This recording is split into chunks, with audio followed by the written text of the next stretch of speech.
2023 ഡിസംബറിൽ നമ്മുടെ തൊട്ടടുത്ത രാജ്യമായ ശ്രീലങ്കയിലേക്ക് ഞങ്ങൾ നടത്തിയ ഒരു ബഡ്ജറ്റ് ട്രിപ്പാണ് ഈ ട്രാവൽ സീരീസ്. കേരളത്തോട് ഒത്തിരി സിമിലാരിറ്റീസും അതുപോലെ തന്നെ ധാരാളം വ്യത്യാസങ്ങളുമുള്ള ഇവിടുത്തെ കാഴ്ചകൾ അതിമനോഹരമാണ്. അപ്പോൾ നമുക്ക് വീഡിയോയിലേക്ക് പോകാം. Welcome to Sri Lanka.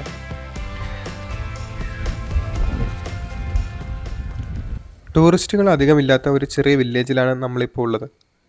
ഇവിടെ ഒരു ഹോം സ്റ്റേയിലാണ് അടുത്ത 2 ദിവസം നമ്മുടെ സ്റ്റേ. പട്ടിപ്പോല എന്നാണ് ഈ സ്ഥലത്തിൻ്റെ പേര്. ക്യാൻറ്റീന്ന് എല്ലേക്കുള്ള റെയിൽ റൂട്ടിലാണ് ഈ സ്ഥലത്തിൻ്റെ ലൊക്കേഷൻ വരുന്നത്. ഈ വില്ലേജിൻ്റെ കുറച്ച് ഭാഗം ഉവ പ്രൊവിൻസിലെ ബാദുല ഡിസ്ട്രിക്റ്റിലും കുറച്ച് ഭാഗം സെൻട്രൽ പ്രൊവിൻസിലെ നുവാരേലിയ ഡിസ്ട്രിക്റ്റിലുമായിട്ടാണ് വരുന്നത്. ഇവിടെ ഫുൾ പലതരത്തിലുള്ള കൃഷികളാണ്. ക്യാബേജ്, ക്യാരറ്റ്, ഗാർലിക് അങ്ങനെ ഏതാണ്ടൊക്കെ ഒരുപാട് സാധനങ്ങൾ കൃഷി ചെയ്യുന്നുണ്ട്. പക്ഷേ ടീ എസ്റ്റേറ്റ്സ് എങ്ങും കാണാനില്ല. നമ്മൾ ക്യാൻറ്റീന്ന് ട്രെയിനിൽ ഇങ്ങോട്ട് വന്നപ്പോൾ ഒരുപാട് തേയിലത്തോട്ടം കണ്ടിരുന്നു. പക്ഷേ ഇവിടെയൊന്നും തേയിലത്തോട്ടങ്ങളില്ല. നമ്മുടെ ഊട്ടിയും കൊടൈക്കനാലും ഒക്കെ ടൂറിസ്റ്റുകൾ ഇല്ലാതിരുന്നാൽ എങ്ങനെ ഉണ്ടാവും? അതുപോലെയാണ് പട്ടിപ്പോല കണ്ടാൽ. ഇവിടുത്തെ വീടുകളൊക്കെ കാണാൻ നല്ല രസമാണ്. അതുപോലെ തന്നെ സ്ട്രീറ്റുകളാണെങ്കിലും നല്ല വൃത്തിയായിട്ടാണ് ഇവർ സൂക്ഷിക്കുന്നത്. ടൗൺ ആയാലും വില്ലേജ് ആയാലും റോഡ് സൈഡിലൊന്നും വേസ്റ്റ് കൂട്ടിയിട്ടിരിക്കുന്നതൊന്നും കാണാനില്ല.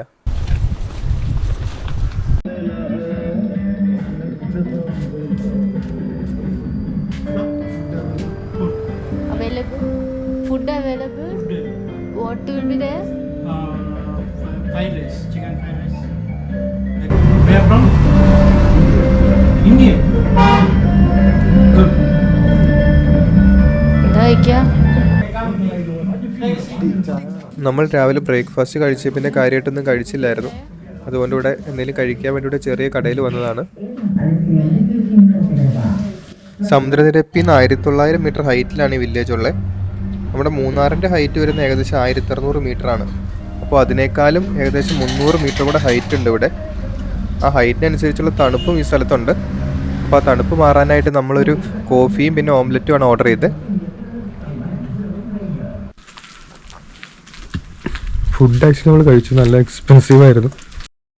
നമ്മൾ 2 ഓംലെറ്റും 1 കോഫിയും കഴിച്ചപ്പോഴത്തേക്കും 1100 ആയി. അതായത് ഏകദേശം നാട്ടിലൊരു 250-260 രൂപയായി.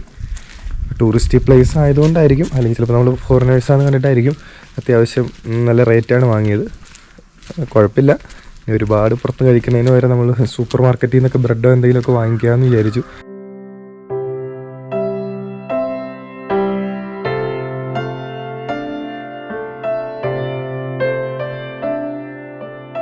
ഞങ്ങളൊന്ന് നടക്കാൻ ഇറങ്ങിയതാണ്.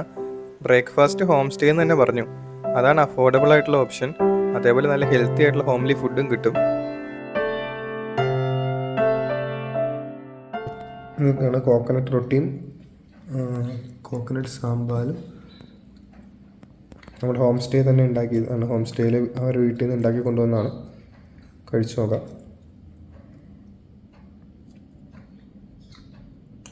നല്ല ടേസ്റ്റ് ഉണ്ട്. നല്ല ഗോതമ്പ് പൊട്ടുകളുണ്ട് പെട്ട് അതിനേക്കാൾ നല്ല ടേസ്റ്റ്.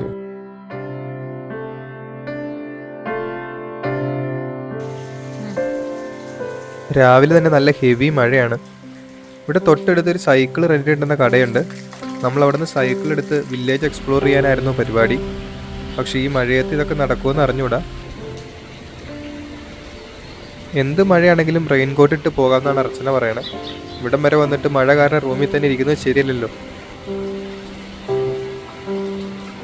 സൈക്കിൾ നമ്മൾ ഇന്നലെ തന്നെ പോയി കണ്ടുവച്ചായിരുന്നു. ഇവിടുത്തെ 1000 രൂപയാണ് ഒരു ദിവസത്തെ റെൻറ്റ് വരുന്നത്. അതായത് നാട്ടിലെ 250 രൂപ. ഇത്രയും ചെറിയൊരു സ്ഥലത്ത് സൈക്കിൾ റെൻറ്റ് കിട്ടുന്നത് നമ്മൾ ഒരിക്കലും പ്രതീക്ഷിച്ചില്ല. മഴ മാറിയെന്ന് തോന്നുന്നു. ഏതായാലും അടുത്ത മഴയ്ക്ക് മുന്നേ നമുക്ക് സൈക്കിൾ എടുക്കണം. സൈക്കിൾ ഓടിക്കുന്നതിനിടയ്ക്ക് മഴ പെയ്താലും കുഴപ്പമില്ല. മഴയത്ത് സൈക്ലിംഗ് സ്റ്റാർട്ട് ചെയ്യാനാണ് മടി.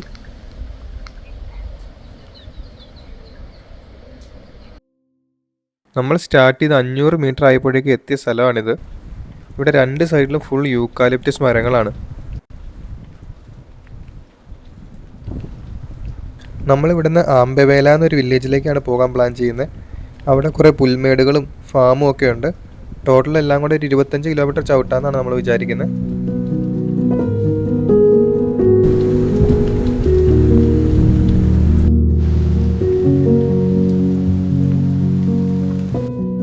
ഈ ട്രെയിനിനാണ് നാളെ നമ്മൾ എല്ലാ എന്ന സ്ഥലത്തേക്ക് പോകാനായിട്ട് ഉദ്ദേശിക്കുന്നത്.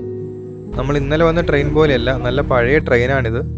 ഇപ്പോൾ തന്നെ 1.5 മണിക്കൂർ ലേറ്റായിട്ട് അവിടെ എത്തിയേക്കുന്നത്. നാളെ കറക്റ്റ് സമയത്ത് വന്നാൽ മതിയായിരുന്നു. നമ്മളെന്തെങ്കിലും കഴിക്കാൻ വേണ്ടി ഇവിടെ ഒരു കടയിൽ വന്നു. നല്ല തമിഴ് പാട്ടൊക്കെ കേൾക്കുന്നുണ്ട്. നമുക്ക് കയറി നോക്കാം എന്താ ഉള്ളതെന്ന്. ഈ ഏരിയയിൽ തമിഴ് സംസാരിക്കുന്ന ആൾക്കാർ കുറേ ഉണ്ട്. ഇന്നലെ നമ്മൾ കടയിലും കണ്ടിരുന്നു കുറച്ച് പേരെ. ഏകദേശം 11% ശ്രീലങ്കയിൽ തമിഴ് വംശജർ. ഒരു വെജിറ്റബിൾ പപ്സ് പോലത്തെ ഒരു സംഭവമാണ് നമ്മൾ വാങ്ങിയത്. തണുത്ത് പോയെങ്കിലും നല്ല ടേസ്റ്റ് ഉണ്ടായിരുന്നു. പിന്നെ നമ്മൾ വാങ്ങിയത് കോക്കനട്ട് റൊട്ടിയാണ്. അതിൻ്റെ കൂടെ കറിയായിട്ടുള്ളത് ദാൽ കറിയും പിന്നെ കോക്കനട്ട് സാമ്പാറുമാണ്. സാമ്പാർ എന്ന് പറഞ്ഞാൽ നമ്മുടെ തേങ്ങ അരച്ചുണ്ടാക്കുന്ന ചമ്മന്തി പോലത്തെ ഒരു കറിയാണ്. ഇവിടെ എല്ലാ ഫുഡ് ഐറ്റംസിൻ്റെയും കൂടെ മിക്കവാറും ഈ സാമ്പാർ കിട്ടും.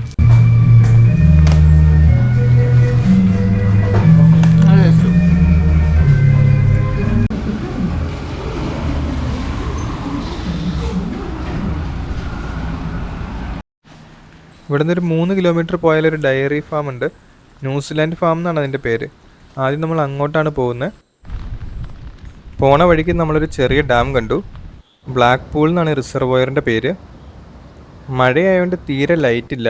അതുകൊണ്ട് എന്തോരം കാണാൻ പറ്റും നിങ്ങൾക്കെന്ന് അറിഞ്ഞുകൂടാ. ശരിക്കും നല്ല രസമാണ് ഈ സ്ഥലങ്ങൾ കാണാനായിട്ട്. ശ്രീലങ്കയിൽ ഇത്രയും ഭംഗിയുള്ള ഹിൽ ഏരിയാസ് ഉണ്ടാവുമെന്ന് ഞങ്ങൾ പ്രതീക്ഷിച്ചില്ല.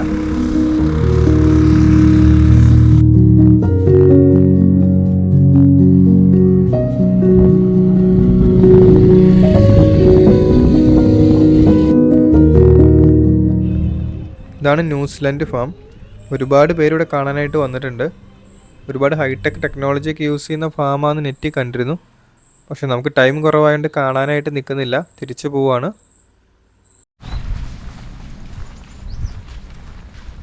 പട്ടിപ്പോലിൽ നിന്ന് 2 കിലോമീറ്റർ പോയാൽ ഹോർട്ടൺ പ്ലേസ് ഒരു നാഷണൽ പാർക്കാകും.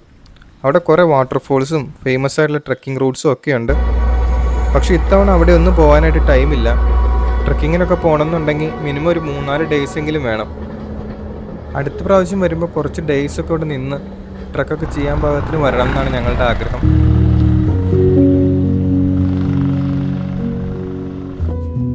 ഈ മലയിലൊക്കെ ഇവിടുത്തെ ഫാമിലെ പശുക്കൾക്ക് ആവശ്യമായിട്ടുള്ള പുല്ല് കൃഷി ചെയ്തേക്കുവാണ്. ഈ വണ്ടിയിലാണ് ഫാമിലേക്കുള്ള പുല്ല് കൊണ്ടുപോകുന്നത്.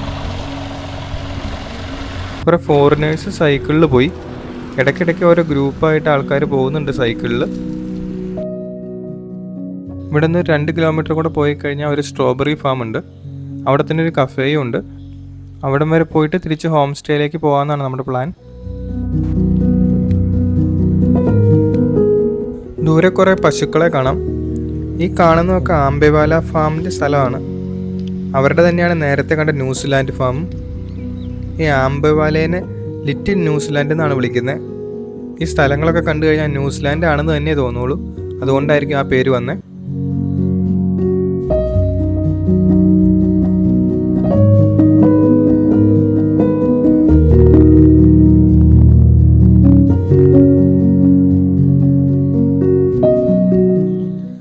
നമ്മൾ ആംബെവാല ഫാമിൻ്റെ ഫ്രണ്ട് ഗേറ്റിൻ്റെ അവിടെ എത്തി.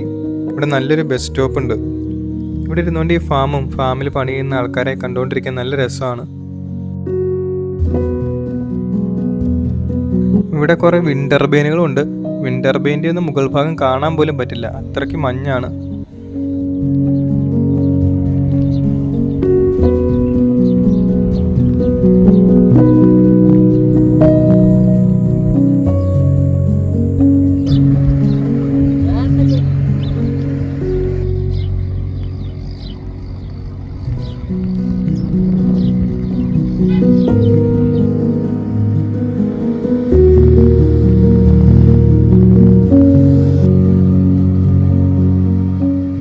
ഇതിവിടുത്തെ ഗവൺമെൻറ് ബസ്സാണ്. ഈ ഗ്രീൻ ബാക്ക്ഗ്രൗണ്ടിൽ റെഡ് വണ്ടികൾ കാണാൻ എന്ത് രസമാണല്ലേ. നമ്മുടെ നാട് പോലെ അത്യാവശ്യം നല്ല രീതിയിൽ ബസ് കണക്ടിവിറ്റി ഉള്ള രാജ്യമാണ് ശ്രീലങ്ക. അതുപോലെ റേറ്റും നമ്മുടെ നാട്ടിലെ പോലെ തന്നെയാണ്. നേരത്തെ പറഞ്ഞ സ്ട്രോബെറി ഫാമിലെത്തി. കഫേയിൽ ഞങ്ങൾ പിന്നെ 2 ഫോറിനേഴ്സ് മാത്രമേ ഉള്ളൂ. ഇവിടെ നിന്നുള്ള വിൻഡ് ടർബൈൻസിൻ്റെ വ്യൂ ഒരു രക്ഷയില്ല. നമ്മൾ മഴയും പേടിച്ച് റൂമിൽ തന്നെ ഇരുന്നായിരുന്നെങ്കിൽ ഈ വ്യൂ ഒന്നും കാണാൻ പറ്റില്ലായിരുന്നു. വലിയ നഷ്ടമായി പോയേനെ. ഇനി ഇവിടുന്ന് ഒരു 1.5 മണിക്കൂറും കൂടെ എടുക്കും നമ്മുടെ ഹോം സ്റ്റേയിലേക്ക്. നമുക്കധികം വൈകാതെ ഇറങ്ങണം. ഈ വില്ലേജും ഇവിടുത്തെ മലകളും മഴയും എല്ലാം ഞങ്ങൾക്ക് ഒരുപാട് ഇഷ്ടപ്പെട്ടു. ഞങ്ങളുടെ one of the best travelling experience ആയിരുന്നു ഇന്നത്തെ സൈക്ലിംഗ്. നാളെ നമ്മൾ എല്ലാന്നൊരു ഹിൽ സ്റ്റേഷനിലേക്കാണ് പോകുന്നത്. അവിടെ ചെറിയൊരു ട്രക്കിംഗ് ഒക്കെ പ്ലാൻ ചെയ്തിട്ടുണ്ട്. അവിടുത്തെ കാഴ്ചകൾ മിസ്സാകാതിരിക്കാൻ തീർച്ചയായിട്ടും ചാനൽ സബ്സ്ക്രൈബ് ചെയ്യുക. അപ്പോൾ അടുത്ത വീഡിയോയിൽ LAയിലെ കാഴ്ചകളുമായി കാണാം.